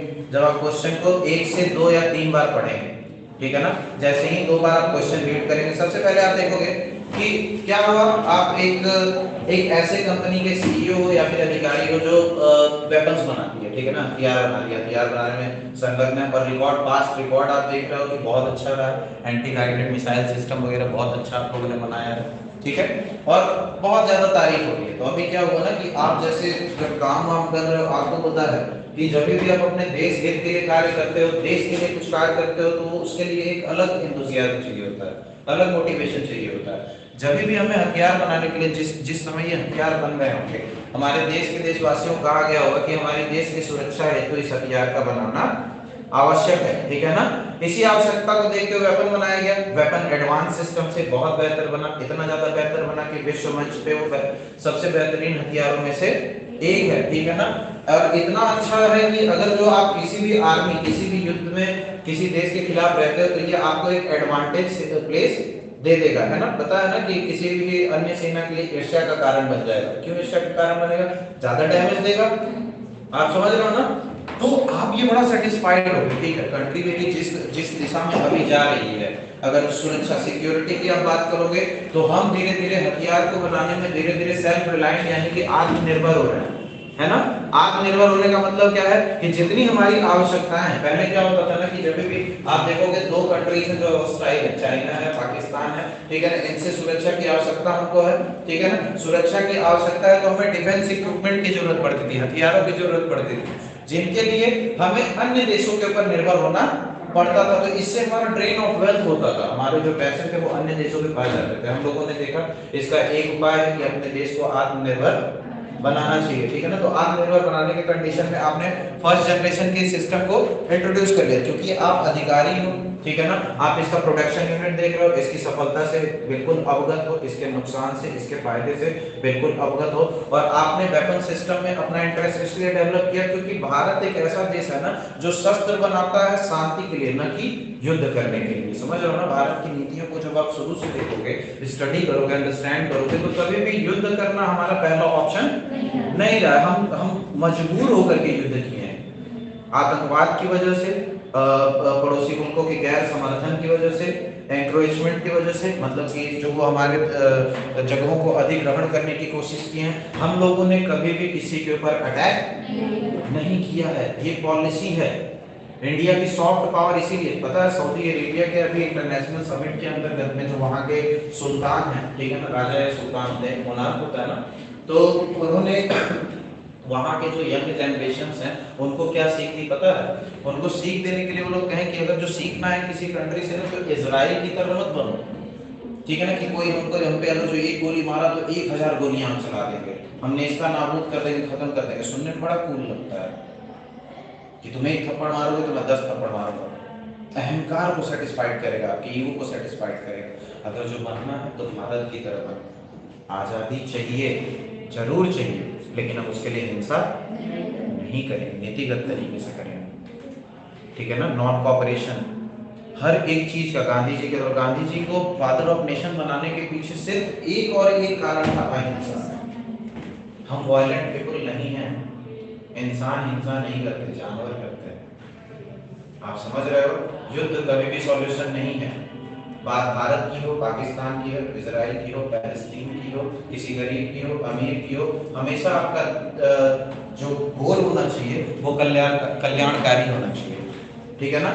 इस कंडीशन में आप देख रहे हो। फिर आपने क्या देखा, सेकंड सिचुएशन आपको क्या किया गया कि अगले दिन रक्षा मंत्रालय से फोन आ रहा है कि आपको इसकी प्रोडक्शन बढ़ानी पड़ेगी, ठीक है ना। प्रोडक्शन बढ़ानी पड़ेगी क्यों? ताकि आप इसका एक्सपोर्ट कर सको, ठीक है ना। आप देख रहे हो रक्षा मंत्रालय अब इंटरेस्टेड हो रहा है कि वेपन्स को एक्सपोर्ट कर सके, ठीक है। आप क्या हो कि आप पिछली पीढ़ी से बिलोंग करते हो, आपने सारी चीजें देखी है कि इंडिया की कुछ पॉलिसीज है उनके आधार पे। अब क्या है कि उसके बाद एक संवाददाता उससे पूछा, तो ये इंटेंशंस उसके पता चले नेता के, क्या कि हमें इस वेपन के जो सप्लाई हम लोग कर रहे हैं, जो एक्सपोर्ट कर रहे हैं, उसको और डबल करना है, डबल ट्रिपल जो भी करना है, धीरे धीरे हमें आगे बढ़ाते रहना है। वेपन को ज्यादा से ज्यादा हम एक्सपोर्ट करेंगे, ज्यादा से ज्यादा पैसे लेकर के आएंगे। अब आपको क्या करना है, हथियार निर्यातक के रूप में भारत जैसे उत्तरदायी देश के हथियार व्यापार में नीतिपरक मुद्दे क्या हैं, तो हमारी क्या क्या नीतियां अब तक रही हैं, कब हम आजाद हुए, याद है, बहुत सही, ठीक है। एक इस कंडीशन में क्या है ना, देखिए जब हम आजाद हुए, ठीक है ना, जब हमें इंडिपेंडेंट दे दिया गया, ठीक है भाई, ये भूमि का हिस्सा है, भारत के नाम से जाना जाएगा, तुम जितने लोग अपने में मिल बांट करके एक हिसाब से रहो। हम सब मिले, संविधान का निर्माण किया कि ठीक है, देखते हैं आज के बाद सड़क के दाहिने चलेंगे, ये करेंगे, फलाना टिक्का, दुनिया भर के नियम कानून उन्होंने बताया और सब कोई फॉलो करेगा, क्योंकि पता है उस नियम को फॉलो करेंगे तो आपस में झगड़े नहीं हो, और यही चाहिए हमें, है ना, ठीक है। उसके बाद फिर क्या हुआ ना कि जैसे जैसे हमारे पॉलिसी फॉर्मुलेशन हुए, तो हम लोग किस दौर में आजाद हुए थे, जब शीत युद्ध का माहौल था। उस समय एक पार्टी जा रही थी यूएसएसआर, एक पार्टी जा रही थी यूएसएसआर, हम लोगों ने क्या चुना, गुट निरपेक्षता, याद है, नॉन अलाइंड मूवमेंट, मतलब कि हम कभी भी कैपिटलिज्म या फिर सोशलिज्म या फिर कोई भी ऐसे साम्राज्यवाद के हम लोग खिलाफ थे, ठीक है ना, मतलब कि हमारा कभी भी ये उद्देश्य नहीं होगा कि हम लोग ज्यादा से ज्यादा वेपन सिस्टम को स्ट्रॉन्ग करके किसी अन्य देश के ऊपर कब्जा करें। क्यों हम लोग वेपन सिस्टम सिर्फ क्यों डेवलप कर रहे हैं, ताकि हम अपनी सुरक्षा कर सकें। रामायण आप पढ़ोगे ना, राम जी से ज्यादा शक्तिशाली कोई था नहीं था, लेकिन क्या वो सबको मारते पीटते चलते थे, वो वही हथियार उठाए जहां आवश्यक था, और वो आखिरी तक वो अवॉइड करते रहे। हमेशा जो इंटेलिजेंट पीपल होता है हमेशा कॉन्फ्लिक्ट को अवॉइड करता है, कभी वो डायरेक्ट कॉन्फ्लिक्ट में इवॉल्व, उसे पता है अगर जो झंझट में पड़ा तो उसका आत्मिक विकास और जो उसका पर्सनल डेवलपमेंट है वो कहीं ना कहीं प्रभावित होगा। आपको कॉन्फ्लिक्ट में नहीं पड़ना, पेरेंट्स से, अपने छोटों से, अपने बराबरी से कभी भी समस्या में उलझना नहीं, समस्या का समाधान ढूंढना है, और हिंसा हमेशा आखिरी ऑप्शन होता है। तो एज ए नेशन अब एक तरफ चार G20 में जाके अनाउंसमेंट कर रहे हो कि मुझे वर्ल्ड लीडर बनना है, इस आधार पर बनोगे वर्ल्ड लीडर, वेपन सिस्टम के आधार पर, आप तो फिर से वही सारे काम करने लगे जो यूएसएसआर और अमेरिका कर रहे हैं। आज वर्ल्ड लेवल पे इतनी क्राइसिस क्यों है, सिर्फ इन्हीं दोनों कंट्रीज की वजह से, ईगो की वजह से कि हम महान तो हम महान। तो ऐसे कंडीशंस में आप अगर जो आप ही वही कार्य करने लगो तो वर्ल्ड प्लेटफॉर्म पे क्या एग्जांपल सेट करोगे। आप समझ रहे हो, सबसे पहली चीज क्या है कि सबसे पहले नॉन अलाइंड मूवमेंट, ठीक है ना, सबसे हम लोग की जो आजादी प्राप्त हुई है ना अहिंसा के फिलॉसफी पे हुई है, ठीक है ना, अहिंसा का मार्ग अपना करके हम लोगों ने चुना। तो कभी भी वेपन सिस्टम के जरिए अपने आप को प्रॉस्पेरस करना ये अच्छा उपाय नहीं है। इंडिया के पास वेपन से अपने एंशिएंट सिविलाइजेशन को जब देखोगे, हम लोग वेपन सिस्टम पे बहुत ज्यादा ध्यान नहीं देते थे, हम लोग किस पे ध्यान देते थे, इंटेलेक्ट पे, ज्ञान पे। तक्षशिला और नालंदा जो दो यूनिवर्सिटीज थी completely research and development basis पे वर्क करती थी। इंडिया की जो कल्चरल वैल्यूज थी वो इतनी ज्यादा स्ट्रांग थी कि आप इमेजिन भी नहीं कर सकते हो। जो चीजें अभी निजात नहीं हुई है वो बिना किसी टेक्नोलॉजी, बिना किसी टेलीस्कोप के वहां पे लिखी हुई थी, इतनी एक्यूरेसी के साथ। आप समझ रहे हो किस लेवल का हमारे सिविलाइजेशन का इंटेलेक्ट था। आप उसे कॉम्प्रोमाइज करोगे नहीं, सिर्फ अमेरिका यूएसएसआर कुछ चीजें कर रहा है उसी आधार पर आप डिसीजन लोगे नहीं, ठीक है ना। उसके बाद फिर क्या है, दूसरी चीज, जब आपने परमाणु हथियार का परीक्षण किया था तो आपने क्या कहा था कि हम हमें जिस पे गुस्सा है उस पर परमाणु हथियार मार देंगे, अगर जो कोई हमारे ऊपर हमला किया तो उसके रिटेलिएशन में हम उसका इस्तेमाल करेंगे। नो फर्स्ट यूज पॉलिसी, आप समझ रहे हो ना। एंटी टैंक गाइडेड मिसाइल, अगर जो कोई भी वेपन सिस्टम आप प्रोड्यूस कर रहे हो जो वेपन ऑफ मास डिस्ट्रक्शन है, जिसमें आपके जनता के बहुत सारे लोगों का नुकसान होना, क्योंकि आप ना अगर जो देखोगे एक व्यक्ति विशेष करके, मैं एक भारतीय हूँ, मैं एक अमेरिकी हूँ, मैं एक इजरायली हूँ, मैं एक यहूदी हूँ या फिर हिंदू हूँ, मुस्लिम हूँ, जब तक आप किसी न किसी बेस के आधार पर अपने आप को आइडेंटिफाई करोगे, आप दुनिया को कभी भी एक प्रॉपर न्याय नहीं दे सकते हो। आपको कंप्लीट एक आप एक इंसान हो, आप अगर जो कहीं के नागरिक हो तो पूरे पृथ्वी के नागरिक हो, क्योंकि अगर जो ग्लोबल वार्मिंग मऊ में होगा तो प्रभावित कहीं ना कहीं कैलिफोर्निया का इंसान भी होगा। आप समझ रहे हो ना। तो वी ऑल आर इंटरकनेक्टेड। तो आपकी डिसीजन मेकिंग इसी आधार पे होनी चाहिए कि जो आपके श्रेयस से related long term decision making पे आपको देखना है। इंडिया को विश्व गुरु बनाना है तो आपको कोई भी ऐसे स्टेप फॉलो नहीं करना है जिससे मास डिस्ट्रक्शन हो सके। आपको कहीं भी वर्ल्ड में ऐसे एग्जांपल सेट नहीं करने कि आपके ऑटोक्रेटिक बिहेवियर को दिखा सके। चाइना और इंडिया दो ऑप्शन है इस समय वर्ल्ड के पास। लोग ज्यादा किसको प्रेफर कर रहे हैं? इंडिया को। क्यों? क्योंकि चाइना ना बहुत ज्यादा ट्रांसपेरेंट नहीं है। उसकी जितनी भी कार्य प्रणाली और लोकतांत्रिक विचारधाराओं के आधार पे नहीं। चाइना पहले सेल्फ पे ध्यान देता है। हमारा पर्सनल, जैसे अमेरिका करता है, अमेरिका का जिससे फायदा होगा उसे एकदम महान बना देगा। एकदम साथ में लेके चलेगा, लेकिन अगर जो आपसे वो है तो दुनिया भर के सैंक्शंस वगैरह लगा देगा। तो क्या ये अमेरिका की ऑटोक्रेसी नहीं दिखती है? दिखती है। तो आपको किसी भी ऑटोक्रेटिक कंट्री की तरह नहीं सोचना है। इसमें क्या है ना, सबसे पहले फिलॉसफी ऑफ अहिंसा, मतलब कि अहिंसा की भावना को आपको हाईलाइट करना है क्वेश्चन के अंतर्गत में, कि हमारी जो संस्कृति है वो वेदों उपनिषदों से हम जब सीखते हुए अपनी संस्कृति को डेवलप किए तो हमेशा किस चीज को सिखाया? अहिंसा को। ठीक है ना, तो अहिंसा की चीज है। दूसरी चीज आप क्या बताओगे कि हम लोगों ने विश्व शांति में अपना बहुत बड़ा महत्व दिया है। उसमें आप क्या दिखाओगे? गुट निरपेक्षता वगैरह के बारे में आप बताओगे कि हम लोगों ने वर्ल्ड ने जब एक एक समूह चुनने के लिए सोचा तो हम लोगों ने वहां पे एक इंडिपेंडेंट स्टेज लिया, ठीक है ना, वहां पे हम लोग किसी के भी साइड में नहीं गए और विश्व में शांति की स्थापना हेतु कार्य किया, ठीक है ना। तीसरी चीज आप क्या दे सकते हो कि सॉफ्ट पावर। इंडिया की सॉफ्ट पावर क्या है? हमारी स्वाधीनता। क्या पाकिस्तान हमारे ऊपर जितनी बार अटैक करता है या फिर जितना हमारे ऊपर कंपेल करता है चाइना, तो उतना रिटेलिएट करते हैं? जितनी हमारी जनसंख्या, क्या पाकिस्तान को हम खत्म नहीं कर सकते? लेकिन हम चाहते हैं हम भी रहें वो भी रहे और दोनों सुखी सुखी रहें। ये है भारत की महानता। अपने बारे में हर कोई सोच लेता है। आईएएस ऑफिसर क्यों बनना चाहते हो? नीली बत्ती मिल जाए, पैसे मिल जाए, सिक्योरिटी ऑफ टेन्योर मिल जाए, पावर मिल जाए, मोहल्ले में निकलो तो अरे ये लड़का आईएएस ऑफिसर है ना, सोसाइटी में मोटा दहेज मिले, ये सारी चीजें है ना, यही सब मोटिवेशन है। आईएएस ऑफिसर अगर वाकई में बनना है ना तो क्यों आपका स्ट्रॉन्ग होना चाहिए? 10 लाख 20 लाख लोगों में अगर जो आपका ब्रेन सबसे डिफरेंट है तो आपको अलग सोचना पड़ेगा। सेवा देखो, जब भी आप देखोगे जिंदगी में लाइफ में डिसीजन मेकिंग के साथ आपसे किया जाता है तो आप देखोगे सबसे पहले हर कोई व्यक्ति जी रहा है ना, और किसके लिए जी रहा है? सिर्फ अपने लिए। करीब से ऑब्जर्व करना, और जो दूसरों के लिए जीना शुरू करता है ना वो व्यक्ति धीरे धीरे पॉपुलर होना शुरू होता है, क्योंकि जो दूसरों के लिए काम करेगा तो वो जाकर के तीसरे आदमी को फीडबैक देगा नहीं वो व्यक्ति अपने लिए नहीं दूसरों के लिए काम कर रहा है, तो ऑटोमेटिकली आपको बढ़ाया जाएगा। कौन बढ़ाएगा? तो ये पूरा का पूरा ब्रह्मांड वो स्टेज सेट करेगा कि आप उस जगह पे पहुंचो कि उस हिसाब के कार्य कर सको। तो आईएएस ऑफिसर बनने के लिए ज्ञान नहीं, वो व्यक्ति बनना पड़ेगा जो आईएएस ऑफिसर है। आपका ईक्यू इतना स्ट्रांग होना चाहिए, इमोशनल इंटेलिजेंस इतना बढ़िया होना चाहिए कि अपनी आईक्यू आप कभी भी डेवलप कर सको। अगर जो पॉलिटी हिस्ट्री ये सारी चीजें पढ़ने में दिक्कत आ रही है तो मेहनत करो। ठीक है ना, उसे समझो, उसके बाद खुद को और बताओ। तो ये सारे क्वेश्चंस में आपको ये जो इंडिया के स्टेप्स है, दूसरी चीज है ये सारी चीजें देखनी है। प्लस और आप क्या देखोगे कि जब भी आप ये सारे क्वेश्चंस केस स्टडी के हैं, ये आपको कहां मिलेंगे? जीएस पेपर 4 में, ठीक है ना।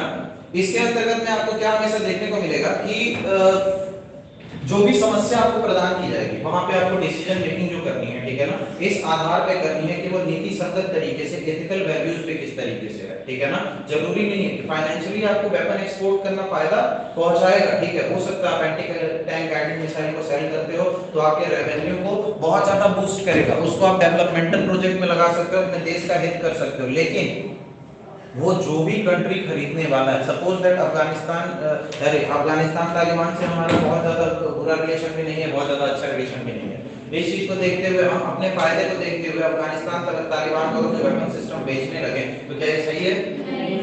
क्यों नहीं सही है? वहां से तो पैसे आएंगे। सबसे ज्यादा इंपॉर्टेंट तो पैसे ही है ना। हम हाँ वेपन बेचा, वही वाली बात हुई आस्तीन में सांप पालने वाली। अफगानिस्तान तालिबान को बेचोगे, वहां पे टेररिस्ट ऑर्गेनाइजेशन, आपने तो बेचा सरकार को। सरकार किसको बना करके बैठी है? टेररिस्ट ऑर्गेनाइजेशन को। टेररिस्ट ऑर्गेनाइजेशन डायरेक्टली इनडायरेक्टली कहां पे हमला करेंगे? इंडिया पे। आप जो है टेररिज्म से परेशान रहोगे, विकास पे ध्यान नहीं दे पाओगे, जितनी मेहनत करी थी सारी की सारी खत्म। यूएस से क्यों बनेगा? ये ओसामा बिन लादेन वाला जो इंसिडेंस है वो क्या है? यूएसए ने ही वो बनाया है। ओसामा बिन लादेन को बनाने वाला और कोई नहीं। ये सिस्टम जिन क्रिमिनल से लड़ रही है उनको बनाया भी सिस्टम नहीं है। जिनसे लड़ रही है ना सिस्टम, जिनके लिए आपका रिक्रूटमेंट हो रहा है, उसे कौन बनाएगा? खुद सिस्टम। कोई शौक से क्रिमिनल थोड़ी ना बनता है। तो आपको एक ऐसा सिस्टम प्रोवाइड करना है जो बेस पे काम करे, ठीक है ना। रूट कॉज को हटा करके देखिए, एक क्वेश्चन नोट करिए ऑप्शंस के बेसिस पे।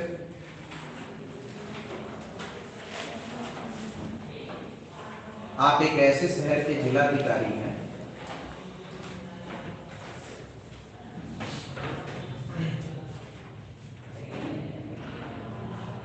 आप एक ऐसे शहर के जिलाधिकारी हैं जहां विभिन्न धर्मों के लोग एक साथ रहते हैं, जहां विभिन्न धर्मों के लोग एक साथ रहते हैं।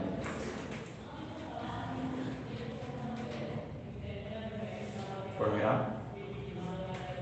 संयोग से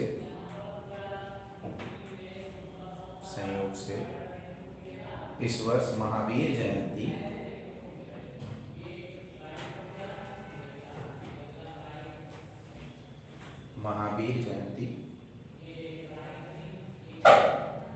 और बकरीद के पर्व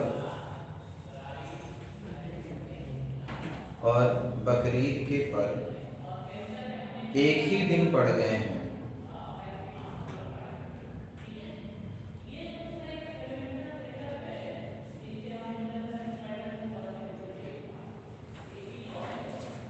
एक ही दिन पड़ गए, पूर्ण विराम दीजिएगा। जैन साधुओं को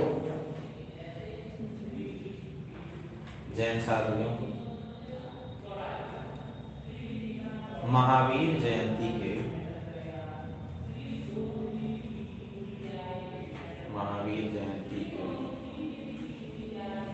दिन बलि या हिंसा,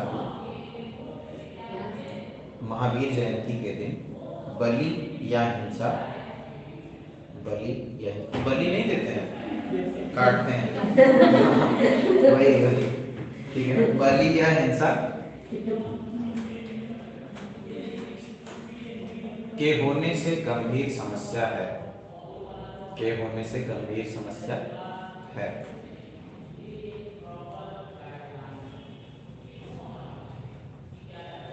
जबकि मुस्लिम समुदाय के लोग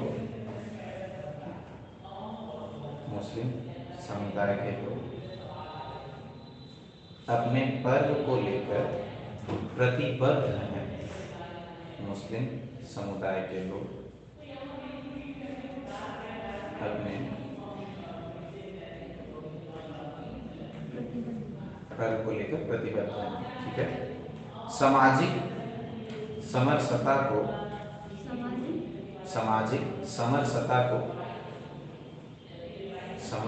को बनाए रखने के लिए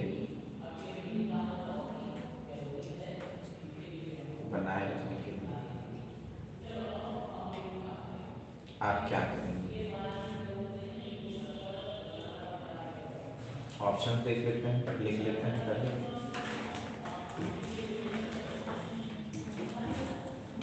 दोनों धर्मों के प्रतिनिधियों, ऑप्शन ए है, दोनों धर्मों के प्रतिनिधियों से मिलकर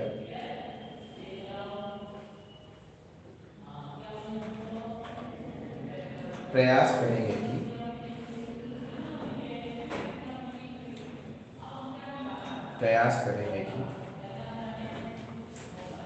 किसी एक के त्योहार की तिथि बदल जाए,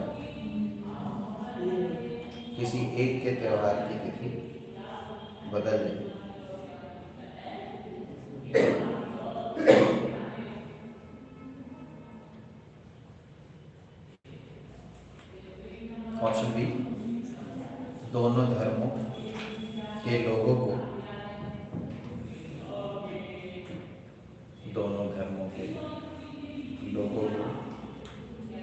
शहर के अलग अलग हिस्सों में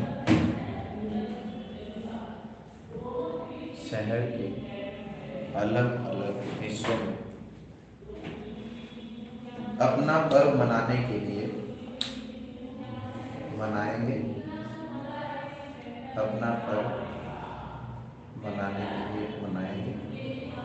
ताकि तनाव ना हो,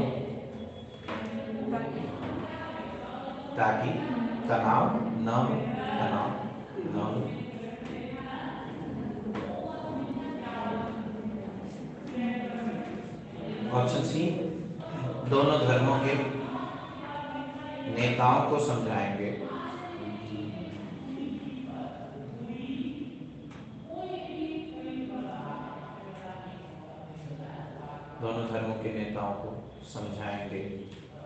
कि धार्मिक कार्यक्रमों का समय कुछ आगे पीछे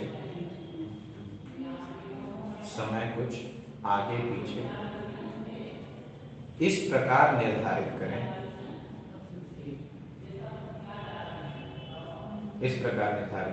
कि एक समय में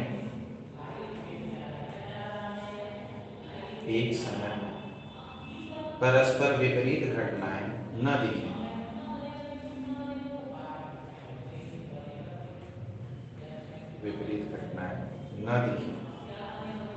जिससे तनाव न भड़के और शांति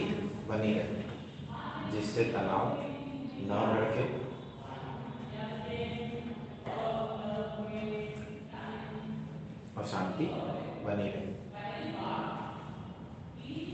ऑप्शन डी, क्योंकि मामला धार्मिक है,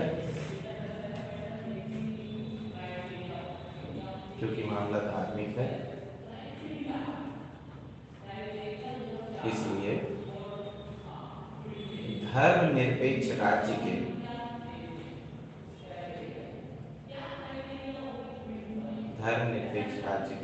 सिविल सेवक होने के नाते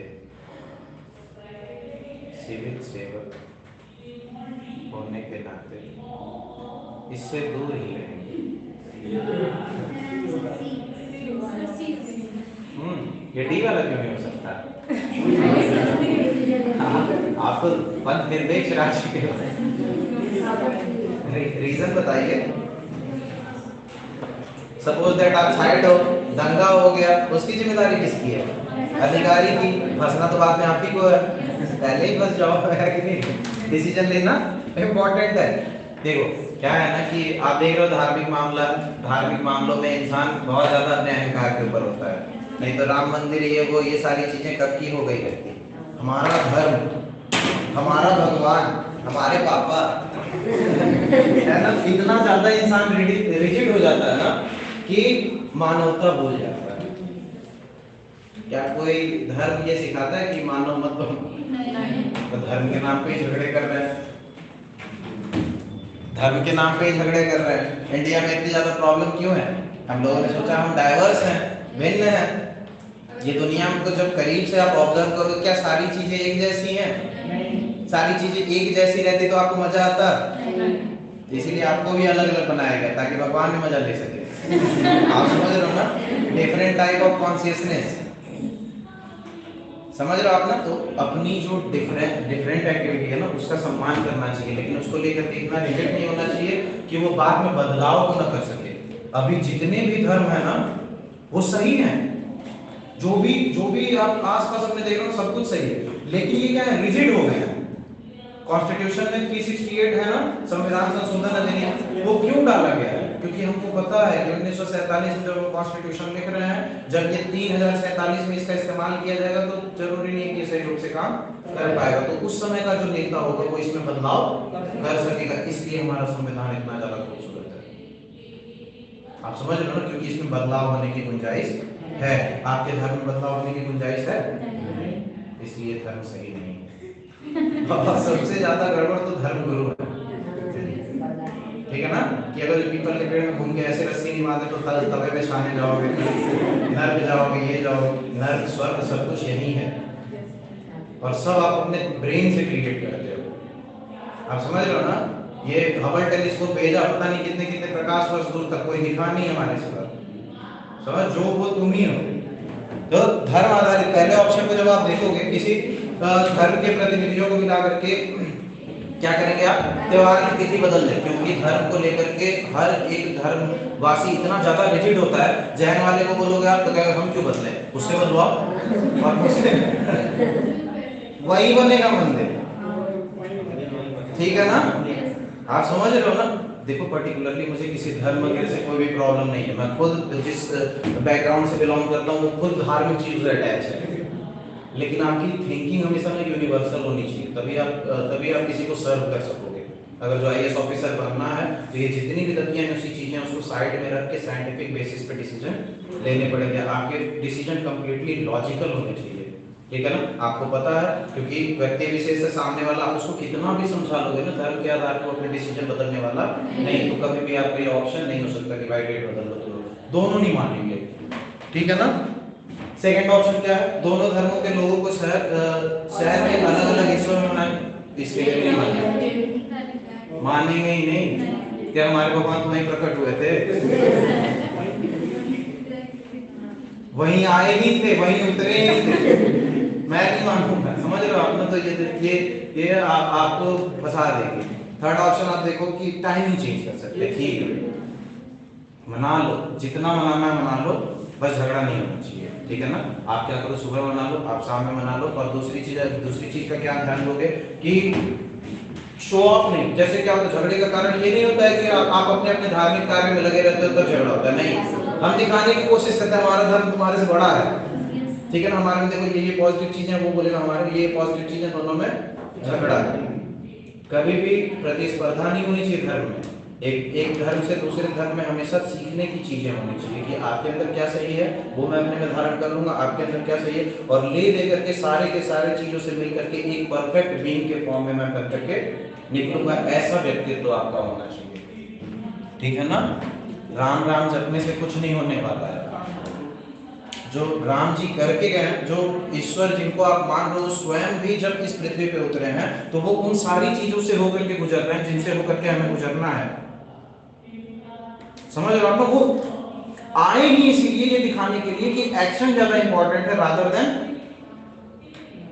जो नॉलेज है, उससे ज्यादा इंपॉर्टेंट एक्शन है। ज्ञान है आपके पास कैसे क्या करना है सब कुछ पता है, लेकिन जो उसको करता है वही नीतिगत तरीके से सही है। आप समझ रहे हो ना।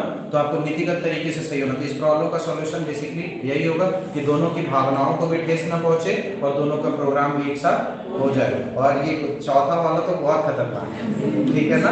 संविधान के चक्कर में मतलब कभी भी आपने क्या किया कि अरे नहीं मैं डिसीजन ही नहीं लूंगा, आप प्रेयस के आधार पर डिसीजन ले रहे हैं कि नहीं भाई कॉन्स्टिट्यूशन कहीं नहीं रहा है कि हम इस पर कुछ करें, समझ रहे हो आप ना। तो उसके लिए क्या होगा कि अभी तो आपने मना कर दिया, जैन वाले अपने निकले, मुस्लिम वाले अपने निकले, दोनों मार कर लिए, दंगा हुआ, कर्फ्यू लगा, उसके बाद आपको एक्स्ट्रा ड्यूटी पे करनी पड़ रही है। इससे बढ़िया अभी ही ले लो। आप देखो लॉन्ग टर्म में सोचो कि अगर जो ऐसी घटना घटेगी तो वो हमारे जिले की शांति सुविधा के लिए सही नहीं है। तो आपको ऐसे डिसीजंस लेने हैं कि दोनों में झगड़ा ही हो, ठीक है ना। तो ऐसी टाइप की चीजें होती हैं। और क्वेश्चन आप देखोगे क्या कि डिसीजन मेकिंग के अंतर्गत में बेसिकली आपको जब भी निर्णय लेना है, ठीक है ना, जब भी आपको केस स्टडी वगैरह दी जाएगी, ठीक है, आपको पर्टिकुलर किसी परिस्थिति में रखी जा रही है, तो आपको किन किन चीजों का ध्यान देना है। सबसे पहली चीज कि आपके अंदर होनी चाहिए लीडरशिप क्वालिटी। लीडरशिप क्वालिटी क्या होती है, मैंने आपको बताया 5 चीजें बताई थी डेनियल गोलमैन के। क्या था, मोटिवेशन, यानी कि आपके पास प्रेरणा होनी चाहिए किसी भी काम को करने के लिए, ठीक है ना। आप पढ़ भी रहे हो ना तो आपके पास मोटिवेशन होगा कि आज मैं पढ़ रहा हूँ तो ये मुझको 30 से 40 लाख रुपए देगा, ठीक है ना, रिटर्न में ओवरऑल पूरी बताया, ठीक है ना। लोग टेबल के नीचे से मत लेने लगे, ठीक है। लीडरशिप क्वालिटी होनी चाहिए। लीडरशिप क्वालिटी आपको क्या दिखाती है कि आपके अंदर एम्पैथी होनी चाहिए, सहानुभूति होनी चाहिए, परानुभूति होनी चाहिए, मोटिवेशन होना चाहिए, आप स्व जागरूक इंसान होने चाहिए। ये सारी चीजें जो 5 चीजें मैंने बताई थी डेनियल गोलमैन की, वो सारी चीजें ऑब्जर्व करके डिसीजन लो। दूसरी चीज क्या है कि आपको हमेशा जब भी आपको देखना है ना कि जब भी समानता की बात करनी है, गरीब अमीर के बीच में, जेंडर इक्वालिटी के बीच में, मर्द और पुरुष के बीच में, आप समझ रहे हो ना कि जैसे कि संविधान के डीपीएसपी में देखोगे तो एक अनुच्छेद है जिसमें प्रॉपर्ली मेंशन्ड है कि equal pay for equal job, मतलब कि स्त्री और पुरुष अगर जो एक कार्य कर रहे हैं दोनों की सैलरी सेम होनी चाहिए। ये चीज क्या दिखा रहा है, इक्वालिटी। तो आपकी जो चीजें होनी चाहिए ये क्या दिखा रहा है, कॉन्स्टिट्यूशन का विजन क्या दिखा रहा है कि हम जो है ना कि जेंडर के आधार पे कोई भी भेदभाव नहीं करेंगे, समझ रहे हो आप। तो आपकी जो भी कुछ चीजें होनी चाहिए डिसीजन मेकिंग में देखना चाहिए कि आप किस तरीके से कर रहे हैं। तीसरी चीज क्या है कि सोशल रिस्पांसिबिलिटी होनी चाहिए, सामाजिक जिम्मेदारी। ये क्या होती है,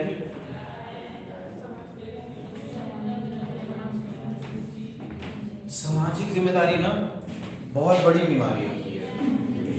ये एक आप कह लो ना मेंटल प्रॉब्लम होती है जो आपको बहुत ज्यादा दुख तकलीफ और पीड़ा दे सकती है। जो भी इंसान अच्छा है उसको दुखी होना है, ठीक है ना।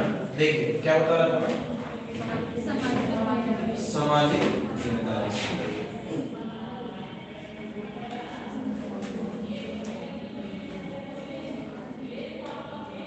ठीक है, निर्णय से आपको कभी भी भागना नहीं है, क्योंकि आपको ऐसे कंडीशन दिए जाएंगे कि आपका निर्णय लेना अनिवार्य है। जब भी व्यक्ति विशेष 0 से लेकर के 6 साल तक रहता है, ठीक है ना, तो ये लर्निंग एज होती है, रोट एज होती है, जो आप देखते हो, विजुलाइज करते हो कि हाँ मेरे पापा ऐसे बैठ के खाना खा रहे हैं तो आप भी वैसे खाने लगते हो, कुछ दिन बाद मम्मी है ऐसे बिहेवियर, आप जैसे आसपास देखते हो तो बिहेवियर का फॉर्मेशन होता है। 6 से 14 वर्ष में आप सारी चीजें धारण करते जाते हो, आप बस करते रहते हो, और आप क्यों कर रहे हो आपको नहीं पता, बस आपको करना है, ठीक है ना। आप मेमोरी फॉर्म कर रहे हो, नए नए चीजें देख रहे हो, नए नए चीजें सीख रहे हो, नए नए दोस्त बना रहे हो, अच्छे बन रहे हैं तो मजा आ रहा है, बुरे बन रहे हैं तो सीख मिल रही है कि अगली बार ऐसा दोस्त नहीं बनाना है, ठीक है ना। 6 से 14 वर्ष ये सीखने की उम्र होती है, रोट लेवल ऑफ लर्निंग होती है, ठीक है ना। 14 वर्ष के बाद क्या होता है ना, हार्मोन्स एक्सक्रीट होते हैं हमारे, ठीक है ना, डिफरेंट डिफरेंट बॉडी में चेंजेस आने लगते हैं, ठीक है ना, आप अलग होने लगते हो, उस बेसिस पे सोचने लगते हो, फिर आपकी जो बॉडी के जो सेंसेस होते हैं वो एक्टिवेट होते हैं, इंद्रियां जिनको बोलते हैं वो एक्टिवेट होती हैं, और अच्छी अच्छी चीजें ढूंढने लगती हैं।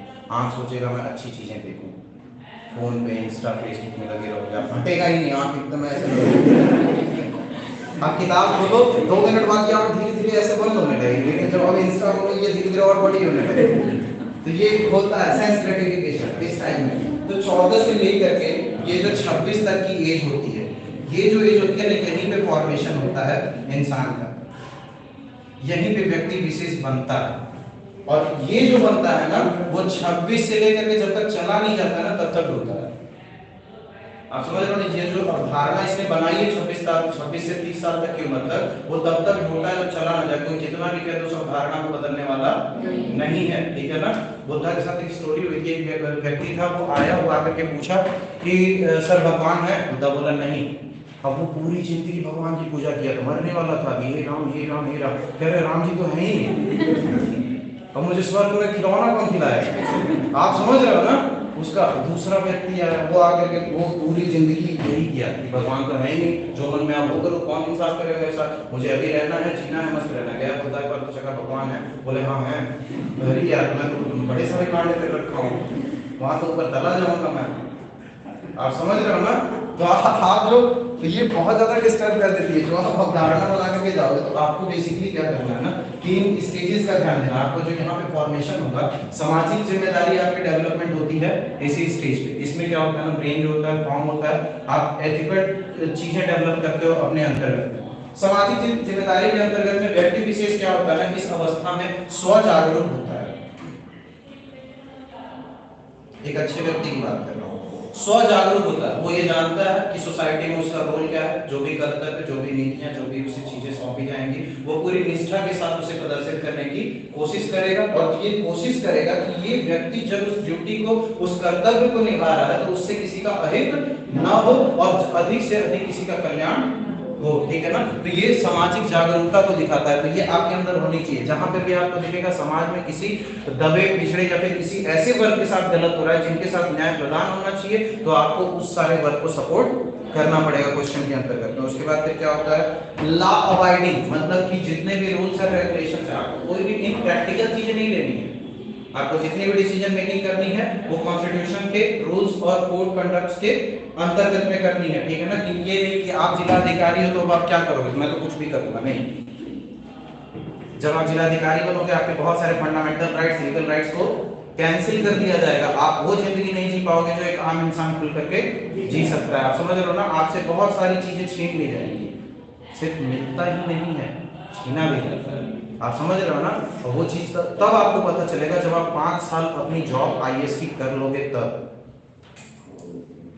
कि जितना इंटेलेक्ट मैंने इस जॉब के पीछे वेस्ट किया, अगर जो मैं किसी और फील्ड में वेस्ट किया रहता तो आज मैं एक साइंटिस्ट रहता, और जितने पैसों के पीछे अभी भाग रहा हूं मैं, उतने पैसे मेरे में बैंक अकाउंट में किसी को सैलरी देते रहता बेसिकली। एक आईएएस ऑफिसर से, और आप देखो एक व्यक्ति है बहुत ज्यादा पढ़ा लिखा, बहुत ज्यादा इंटेलिजेंट हुआ, वो क्या बना, आईएएस ऑफिसर, ठीक है ना। एक व्यक्ति है बहुत ज्यादा पढ़ा लिखा, और वो क्या बना, एलॉन मस्क,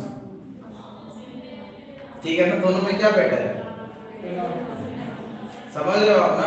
तो अगर जो आप सरकारी नौकरी इसलिए ज्वाइन करने जा रहे हो कि आपको पैसा, पावर, ये सारी चीजें मिलेगी, तो आप गलत हो। सरकारी नौकरी का उद्देश्य ही सेवा है। समझ रहे हो आप ना? कभी भी आप गवर्नमेंट जॉब करोगे, जब आप ज्वाइन करोगे 30 साल की उम्र में, सपोज दैट आपको जॉब मिल गई, उस समय आपकी सैलरी कितनी? 30,000। 60 साल में आप रिटायर हो गए, मैक्सिमम आपकी सैलरी कितनी पहुंच जाएगी? 70,000। 30,000 से उठे कहां पहुंचे? 70,000। ये है सरकारी नौकरी, ठीक है ना? अगर करप्शन नहीं कर रहे हो तो। बिजनेस में बता रहा हूं, 10,000 से स्टार्ट किए थे और ये कहां पे? 10 बिलियन पे कि 10 ट्रिलियन पे जाके रुकेगा? I don't know. ये एंटरप्रेन्योरशिप है, ये हमें कोई भी नहीं बताता। इस वजह से हमारे देश के जितने भी युवा हैं, ये जो 65% युवा हैं, वो सिर्फ सरकारी नौकरी के चक्कर में परेशान हैं, क्योंकि उनको पता ही नहीं कि और एक्स्ट्रा हमें करना क्या है। समझ रहे हो आप? तो आपकी डिसीजन मेकिंग हमेशा उस आधार पे होनी चाहिए जो लॉज और रूल्स और रेगुलेशन के अंतर्गत में होनी चाहिए, आपके डिस्क्रिप्शन के अंतर्गत में होनी चाहिए। उसके बाद जो आपको चीजें देखनी है कि जनता के बेसिक राइट्स,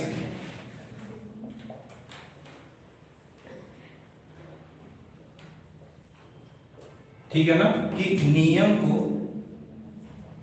लागू करते वक्त,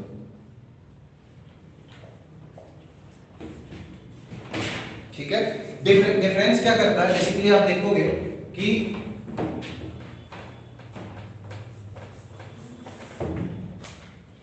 संसद है, संसद में कौन रहता है? जो नीतियों का निर्माण करते हैं।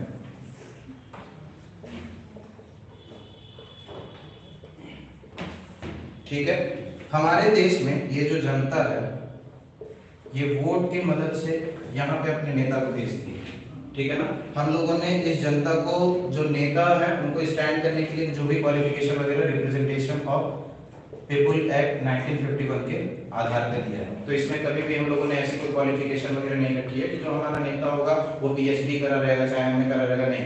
वो इंटेंशनली प्योर होना चाहिए। जो भी ऐसा व्यक्ति है जो समाज की सेवा करना चाहता है, जो समाज सेवी टाइप का है, जो दूसरों की मदद करना चाहता है, आप उसको चूज कर सकते हो। रिप्रेजेंटेशन ऑफ पीपल एक्ट की मदद से आप जो नेता चुन रहे हो, वो क्या है ना, हाईली आईक्यू नहीं रखते हैं, बल्कि ईक्यू हाई रखते हैं। आप समझ रहे हो ना? उनका इमोशनल इंटेलिजेंस, जब वो नीतियों का निर्माण कर रहे हैं, ठीक है ना, जो भी पॉलिसी फॉर्म कर रहे हैं, उसके बाद इनको इंप्लीमेंट किसे करना है, लागू किसे करना है?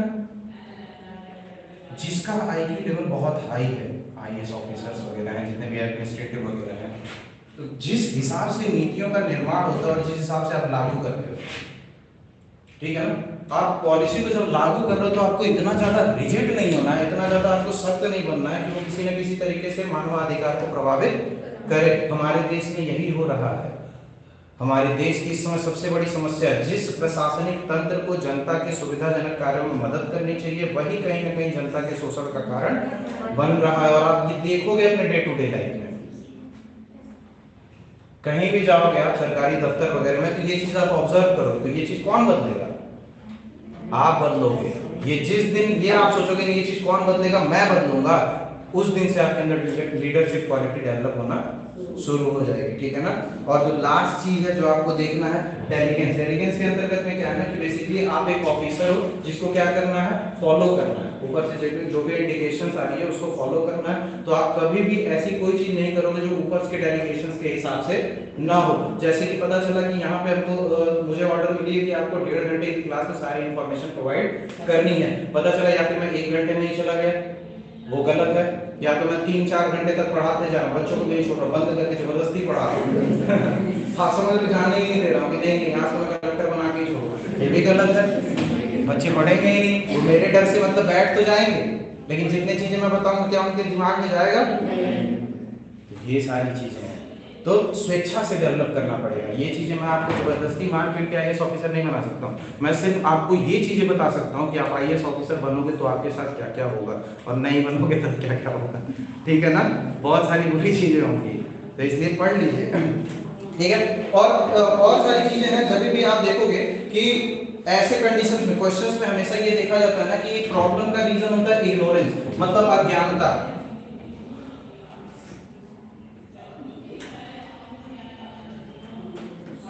क्या होता है ना, पब्लिक को मैक्सिमम टाइम, क्योंकि पब्लिक आपकी मेरिट बेसिस पे नहीं काम करती है। पब्लिक जो होती है, कुछ उसमें पढ़े रहते हैं, कुछ नहीं पढ़े रहते हैं, कुछ गरीब रहते हैं, मतलब कि हर तरीके के लोग पब्लिक के अंतर्गत में होते हैं। तो जब भी आपको डिसीजन लेनी है, डिसीजन मेकिंग जब भी करनी है, तो आपको पता है क्या कि पब्लिक के पास इग्नोरेंस है। जितने भी गवर्नमेंट स्कीम्स योजना है, जैसे कि आप फार्म बिल की बात करोगे, फार्म बिल आया था, बहुत सारा प्रदर्शन हुआ, उसको सरकार को वापस लेना पड़ा, है ना।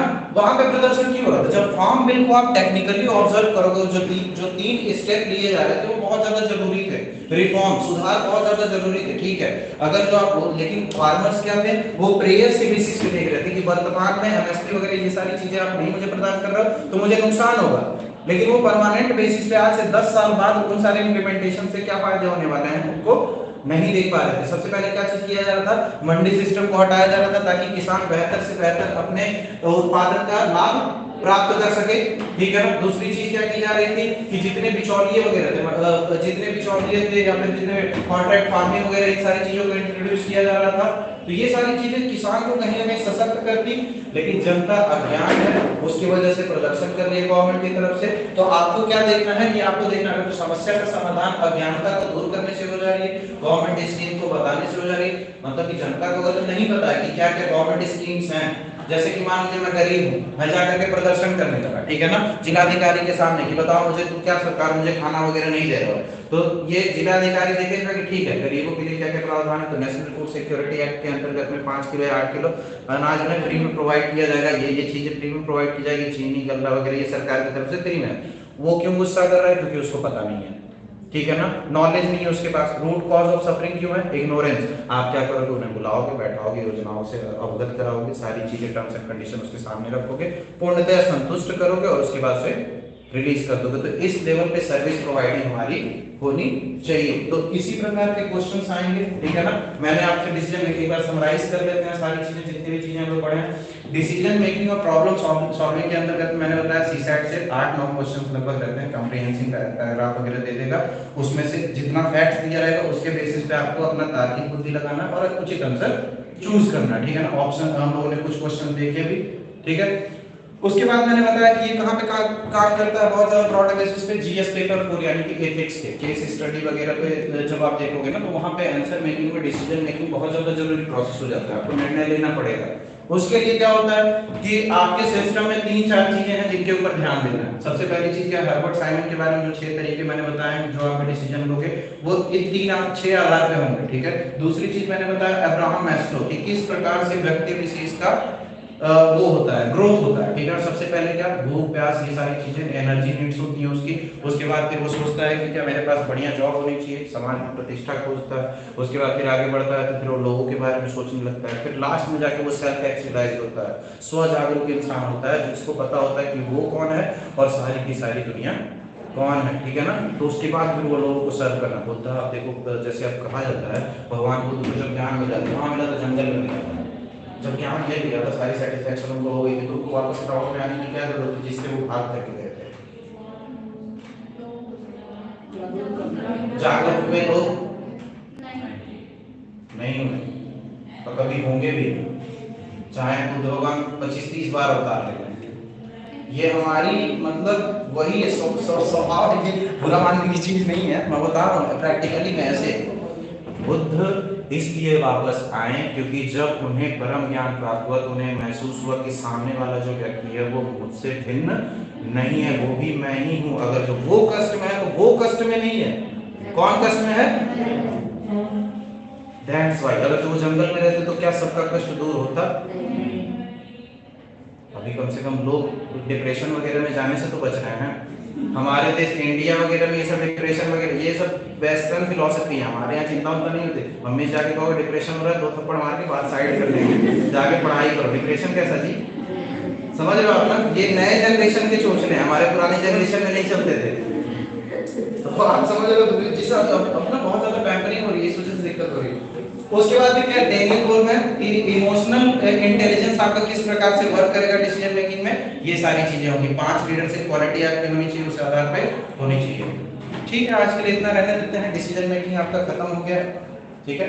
किसी भी प्रकार की कोई दिक्कत होगी, क्वेश्चंस देखिए जीएस पेपर 4 के क्वेश्चंस प्रीवियस ईयर के निकालिएगा इंटरनेट से, क्वेश्चंस नोट करिएगा, आंसर लिखिएगा, मुझे भेज दीजिएगा, मैं इवैल्यूएट करके आप लोगों को बता दूंगा। क्वेश्चंस आयु के सॉल्व करोगे ना स्टैंडर्ड क्वेश्चन, तो जाहिर सी बात है अगर जो बड़े बड़े पहाड़ तोड़े रहोगे तो ईंट पत्थर तोड़ने में ज़्यादा मेहनत नहीं लगेगी। ठीक है, ओके, थैंक यू।